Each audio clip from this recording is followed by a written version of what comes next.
பேரன்புமிக்க ஆசிக் தோழர் நேயர்களே, ஒரு 2-3 தினங்களுக்கு முன்னாடி கெலாட்டா சேனல் ஒரு நிகழ்ச்சி நடத்துச்சு. இந்த நிகழ்ச்சியில் சிறப்பு அழைப்பாளராக யுவன் சங்கர் ராஜா என்ற அப்துல் ஹாலிக் கலந்துக்கிட்டார். ஸோ அவர்கிட்ட தனிப்பட்ட பல்வேறு கேள்விகளை அந்த நெறியாளர் கேட்குறாரு. அதில் 3வதாக ஒரு கேள்வி கேட்குறாரு. அந்த கேள்விக்கு அவர் கொடுத்த பதில் மிகப்பெரிய ஒரு வியப்பையும் பல மக்களை ஆச்சரியத்தையும் ஆழ்த்துச்சு. அப்படி என்ன கேள்வி தெரியுங்களா? அந்த கேள்விதான், கடவுளை பற்றி நீங்கள் என்ன நினைக்கிறீங்க? ஸோ இதற்கு யுவன் கொடுத்த பதில் மற்றும் அந்த பதில் எங்கிருந்து எடுக்கப்பட்டது அப்படிங்கிற விஷயங்களை பற்றி தான் இந்த காணொலியில் பார்க்க போகிறோம்.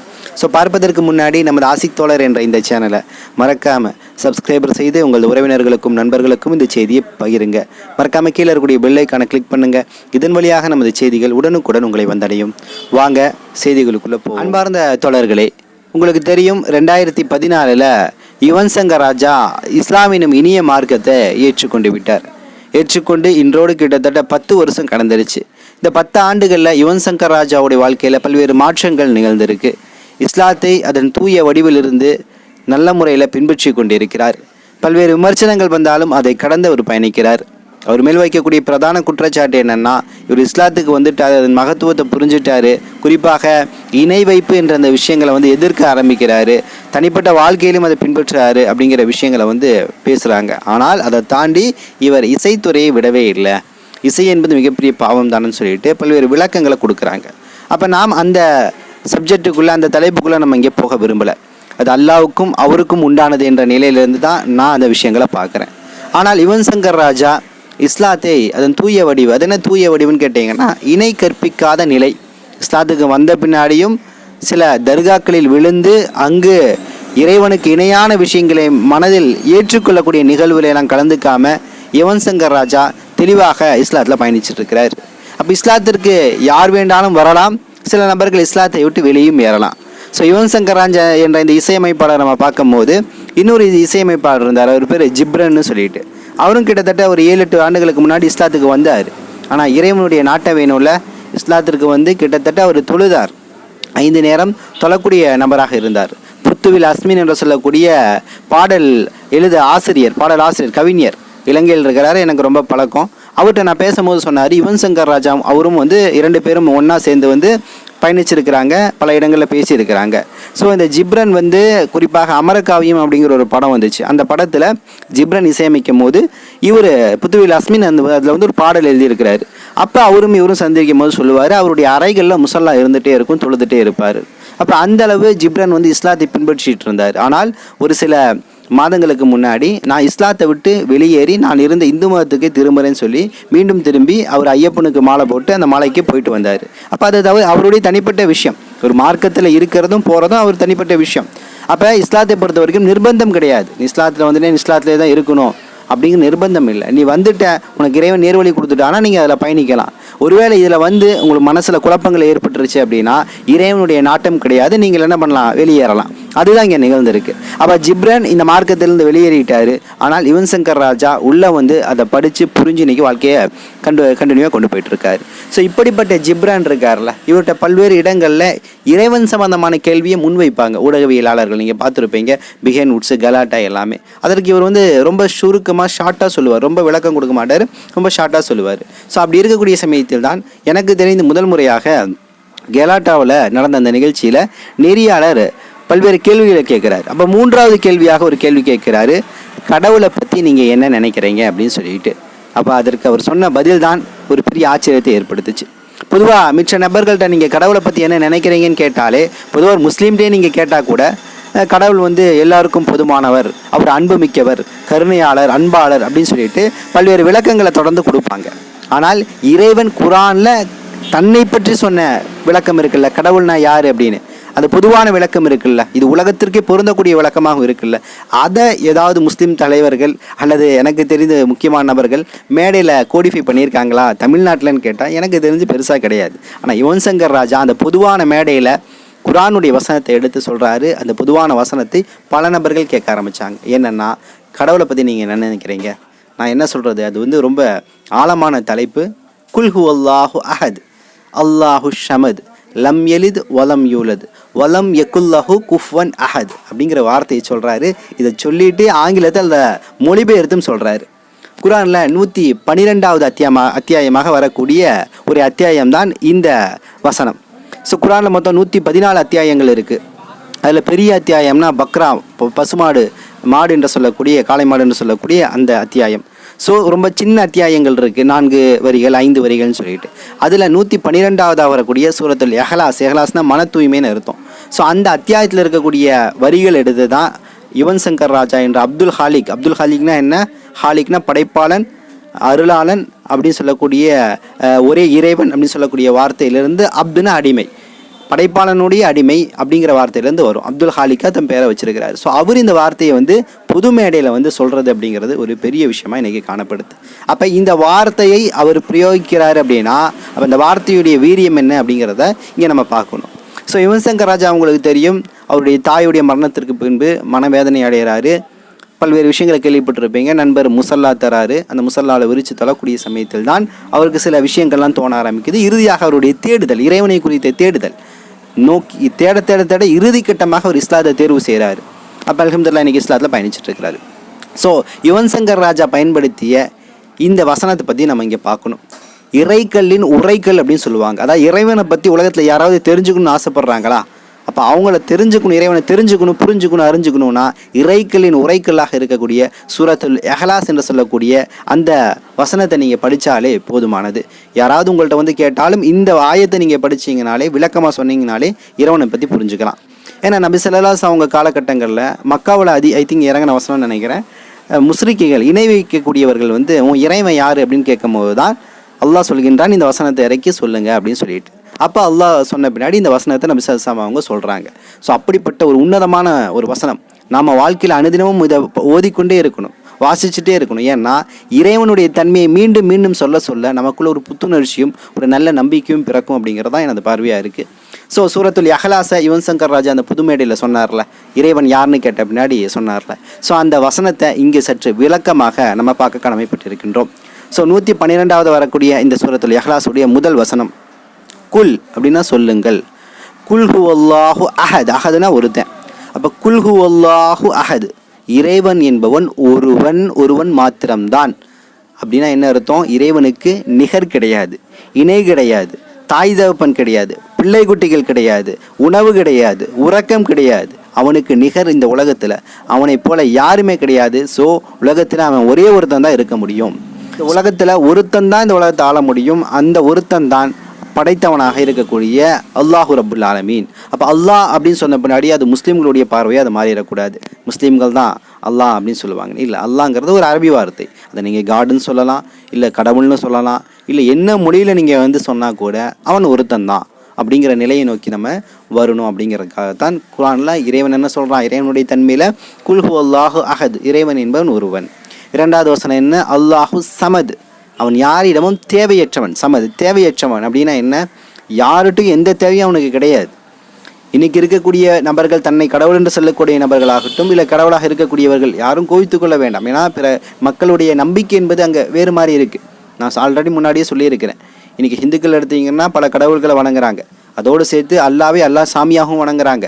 அல்லா சாமியோடு சேர்த்து அவுலியாக்களையும் கடவுளாக வணங்குறாங்க. இந்துக்கள் தான் இப்படி நினைக்கிறாங்கன்னு பார்த்தா முஸ்லீம்கள் மத்தியிலும் இந்த பிரச்சனை இருக்குது. முஸ்லீம்கள் அல்லாஹ்வை நேசிக்கிறார்கள், படைத்தவன் என்று சொல்கிறார்கள். ஆனால் அவனுடைய நம்பிக்கை ஒரு கட்டத்தில் போய் அவுலியா தான் நமக்கு கொடுக்குறாரு, அவருக்கு சூப்பர் பவர் இருக்குது அப்படிங்கிறத நம்பி அவர்கிட்ட முறையிடக்கூடிய நிலையை கூட நோக்கி போகிறாங்க. அல்லாஹ் அதை விரும்புகின்றானா?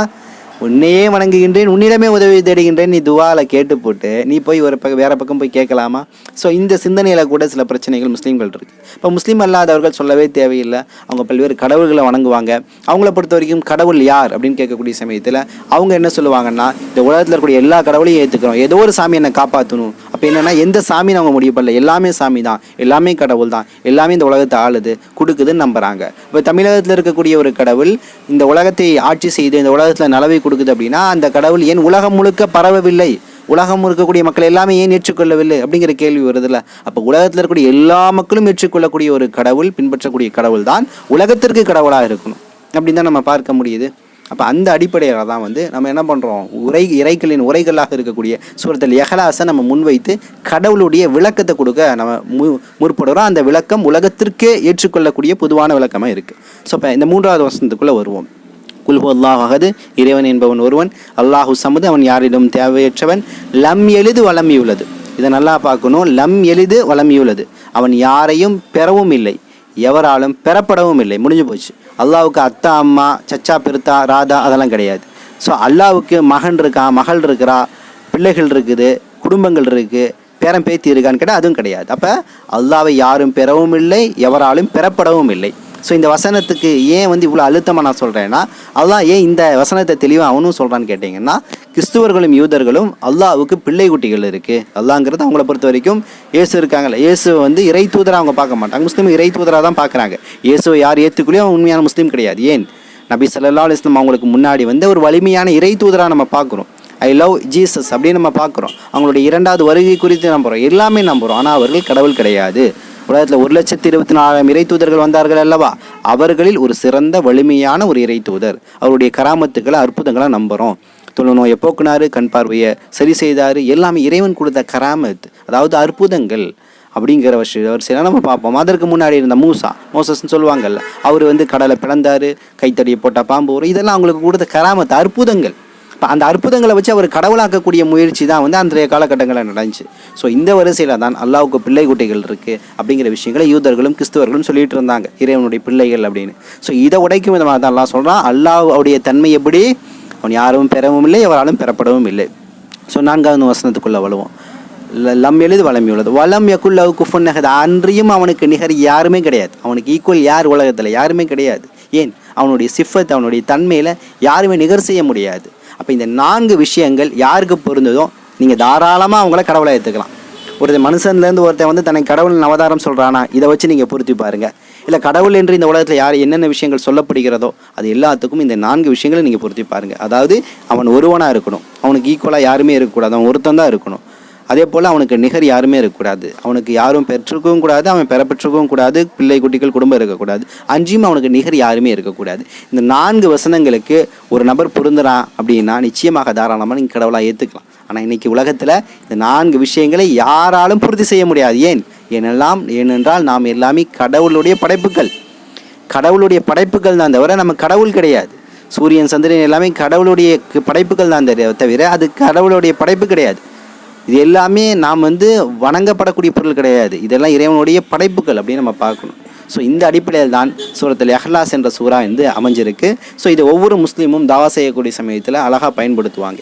அப்போ கடவுளை பற்றி யார்ட்டையாவது பொதுவாக கேட்டிங்கன்னா அவங்க அன்பு, பாசம், நேசம், கருணை, எல்லா கடவுள், எம்மதம் சம்மதம் அப்படிங்கிற வார்த்தையெல்லாம் பயன்படுத்துவாங்க. ஆனால் ஒரு முஸ்லீம்ங்கிறத தாண்டி ஒரு அறிவுள்ள மனிதன் இந்த 4 விஷயங்களை ஏற்றுக்கொள்வான். கடவுளுக்கு இந்த தன்மைகள் இருந்தால் அவர் தான் கடவுள் அப்படின்னு சொல்லிட்டு ஏற்றுக்கொள்வான். அதைத்தான் யுவன் சங்கர் ராஜா இந்த பொதுவான மேடையில் பேசினது என்பது எனக்கு மிகப்பெரிய ஒரு மகிழ்ச்சி ஏற்படுத்துச்சு. ஏன்னா அதாவது யுவன் சங்கர் ராஜா அவருடைய வாயிலிருந்து இந்த வார்த்தைகள் அரபுல வர்றது அப்படிங்கிறது பொது சமூகத்தின் மத்தியில் இவர் எந்த அளவு இஸ்லாத்தை புரிஞ்சிருக்கிறாரு, பின்பற்றுறாரு அப்படிங்கிற விஷயங்களை நமக்கு கொடுத்துருக்கு.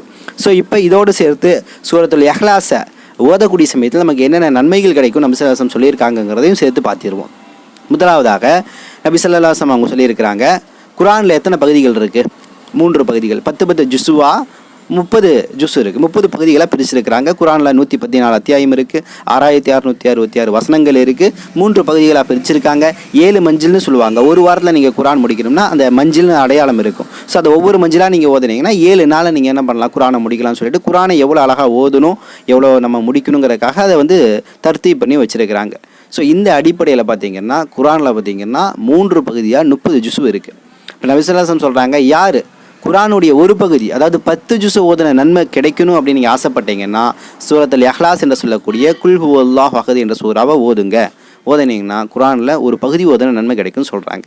மற்றொரு பக்கம் ஷஹாபிகள்கிட்ட சொல்கிறாங்க, நீங்கள் ஒரு நாளைக்கு 10 முறை குல் ஹுவல்லாஹு சூறா ஓதுனீங்க அப்படின்னா இறைவன் உங்களுக்கு என்ன தருவான் தெரியுமா வெகுமதி? சொர்க்கத்தில் சுவனத்தில் உங்களுக்கு மிகப்பெரிய மாளிகை கட்டி கொடுப்பான் அப்படின்னு நபி ஸல்லல்லாஹு அலைஹி வஸல்லம் சொல்கிறாங்க. இதுக்கு சகாபிகள் கேட்குறாங்க, நான் 20 முறை ஓதுவேன், 30 முறை ஓதுவேன், 40 முறை ஓதுவேன், இதுக்கு எனக்கு என்ன கிடைக்கும் அப்படின்னு கேட்கும்போது 4-5 மாளிகைகள் உங்களுக்கு சுவனத்தில் இறைவன் கட்டி கொடுப்பான் அப்படின்னு சொல்லிட்டு நபி ஸல்லல்லாஹு அலைஹி வஸல்லம் அவங்க சொல்கிறாங்க. அப்போ இந்தளவு குல் ஹுவல்லாஹு சூராவுக்கு உண்டான மகிமை என்பது இருக்குது. நபி ஸல்லல்லாஹு அலைஹி வஸல்லம் அவங்க வாழ்க்கையில் ஒவ்வொரு ஃபர்லான தொழுகைக்கு பின்னாடி இந்த குல் ஹுவல்லாஹு சூராவை அதிகமாக ஓதி இருக்கிறாங்க. குறிப்பாக தூங்குறதுக்கு முன்னாடி குல் ஹுவல்லாஹு சூராவை ஓதி தூங்கி இருக்கிறாங்க. அதே போல் தொழுகையை பொறுத்த வரைக்கும் ஃபஜ்ருடைய தொழுகையுடைய முன் சுன்னத் இருக்குல்ல, இதில் பார்த்தீங்கன்னா குல் யா அய்யுல் காஃபிரூன் குல் ஹுவல்லாஹு அஹத் இந்த 2 சூறாவை வளமையாக ஓதிட்டு வந்திருக்காங்க. அதே போல் மஹ்ரிபுக்கு பின்னாடி நம்ம பின் தொழுகிறோம்ல, இதுலேயும் குல் யா அய்யுல் காஃபிரூன் குல் ஹுவல்லாஹு அஹத் என்ற சூறா ஓதிருக்கிறாங்க. அதே போல் நீங்கள் உம்ரா ஹஜ் எது செஞ்சாலும் சரி, நீங்கள் தவாபு செய்வீங்கல்ல, தவாபு முடித்த பின்னாடி மக்காமி இப்ராஹிமுக்கு நேர் நின்று 2 ரக்காத் தொழுவீங்க. ஸோ அந்த தொழுகையில் குல் யா அய்யுல் காஃபிரூன் குல் ஹுவல்லாஹு அஹத் இந்த 2 சூறாவை நம்ம அவங்க ஓதிருக்கிறாங்க. அதே போல் நீங்கள் வந்து வித்ர் வாஜிப் தொழுவீங்களா, வாஜிபுடைய தொழுகையில் கடைசி ரக்காத்தில் குல் ஹுவல்லாஹு அஹத் சூறா ஓதிருப்பீங்க. ஸோ இந்த சூறாக்கள் எல்லாமே நான் சொன்ன எல்லா தருணங்களையும் ஓதுனீங்கன்னா உங்களுக்கு இரட்டிப்பு நன்மை கிடைக்கும் அப்படின்னு சொல்லிட்டு நபி ஸல்லல்லாஹு அலைஹி வஸல்லம் அவங்க வந்து கூறியிருக்கிறாங்க. அதனால் இவ்வளோ பெரிய மகத்துவம் என்பது இந்த குல் ஹுவல்லாஹ் என்ற சூறாவில் இருக்குது. ஏன்னா குல் ஹுவல்லாஹ் நீங்கள் ஒவ்வொரு முறை டெய்லியும் ஓத உங்களை நீங்கள் மீளாய்வு செய்கின்றீர்கள். உங்களுடைய இறைவனை நீங்கள் என்ன பண்ணுறீங்க, மீண்டும் மீண்டும் உறுதிப்படுத்துகின்றீர்கள். அவனுடைய தன்மையை மீண்டும் மீண்டும் நீங்கள் விளங்கிக் கொள்கிறீர்கள். அதனால் இன்ஷா அல்லாஹ் இந்த குல் ஹுவல்லாஹ் சூறாவை வாழ்க்கையில் மரணம் வரையும் நாம் தொடர்ந்து ஓதிக்கொண்டே இருக்க வேண்டும். நாம் ஓதி அதனுடைய நன்மையை நாம் பெற்று இருப்பதை தாண்டி இந்த குல் ஹுவல்லாஹ் சூரா என்பது தாவா இஸ்லாமிய அழைப்பு பணிக்கு ஒரு முக்கியமான ஒரு இறைக்கலின் உரைக்கல்லாக இருக்கிறனால நீங்கள் முஸ்லீம் அல்லாதவர்கள்ட்ட பேசக்கூடிய சமயத்தில் இஸ்லாத்தை பற்றி அவங்க தெரிஞ்சுக்கணும், இறைவனை பற்றி தெரிஞ்சுக்கணும்னு அவங்க ஆசைப்பட்டாங்கன்னா இறைவனுடைய தன்மை என்ன தெரியுமான்னு சொல்லிட்டு குல் ஹுவல்லாஹு அஹத் இறைவன் ஒருவன், அல்லாஹு சமது அவன் யாரிடம் தேவையற்றவன், லம் எளிது வலம் யுலது அவன் யாரையும் பெறவும் இல்லை எவராலும் பெறப்படவும் இல்லை, வலம் யகுல்லஹு குஃபுவன் அஹத் அன்றியும் அவனுக்கு நிகர் யாரும் இல்லைங்கிற இந்த வசனத்தை நீங்கள் முஸ்லீம் அல்லாஹ் சகோதரருக்கு சொல்லுங்கள். அல்லாஹ் நேர்வழி காட்டி விட்டால் நிச்சயமாக இந்த ஒரு ஆயத்து போதும், இந்த ஒரு அத்தியாயம் போதும் அவர்கள் புரிந்து இஸ்லாத்துடைய மார்க்கத்தை ஏற்றுக்கொண்டு நேர்வழி பெறுவதற்கு. ஸோ இன்ஷா அல்லாஹ் இன்னும் சில தகவல்களை திரட்டிக்கொண்டு விரைவில் வந்து உங்களை சந்திக்கின்றேன். நன்றி. அஸ்ஸலாமு அலைக்கும் வரஹ்மத்துல்லாஹி வபரகாத்துஹு.